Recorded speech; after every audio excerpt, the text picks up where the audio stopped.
ဒီတော့ဘုန်းကြီးတို့ပရိသတ်ကြီး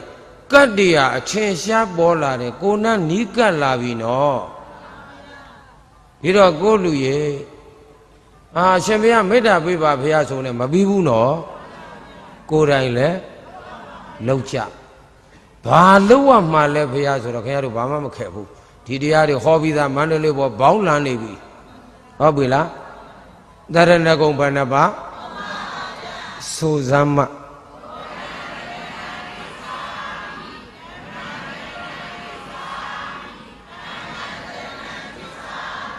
လက်တစ်ချောင်းချိုး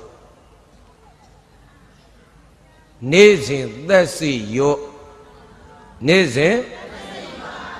10နှစ်သားဆိုအသက်20ဆို30ဆို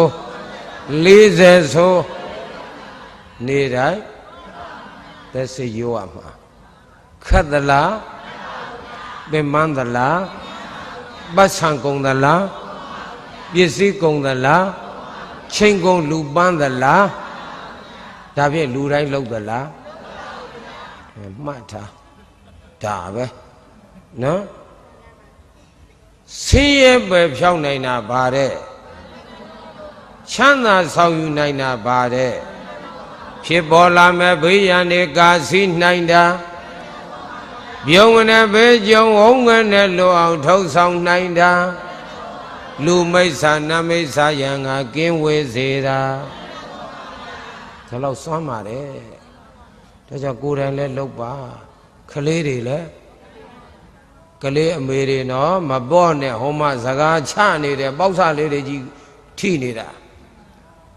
လုပ်ပါဟဲ့ဆိုမလုပ်ဘူးဒါကြောင့်ကလေးရင်ဝင်နဲ့ထားဟောနာလီနံကဗုဒ္ဓံတရဏံကိစ္ဆာမိဓမ္မံတရဏံကိစ္ဆာမိသံဃံတရဏံကိစ္ဆာမိတစ်ချက်ဟုတ်လားငါသမီးလေး3နှစ်ဆို3ခါဆိုလောက်သလားမလောက်ပေါင်ဗျာအပြင်းနေ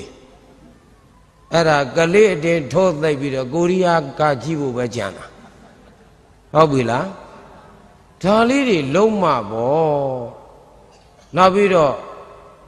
လူလားမြောက်လာတဲ့သားလေးတွေသမီးတွေလည်းချော့မောသင်ပေးကြိုးစားသင်ပေးတစ်နှစ်ပြည့်သွားပြီဆိုတော့သူတို့လေးတွေထုသင်စရာမလိုပါဘူးဗျာဟုတ်ပြီလားကိုလူကြီးပလင်မော်ကနေဟုတ်ရဲ့လားအောက်ကဟုတ်ပါဖရားနဲ့မရတော့ဘူးနော်ကိုလုံးမမဟုတ်လား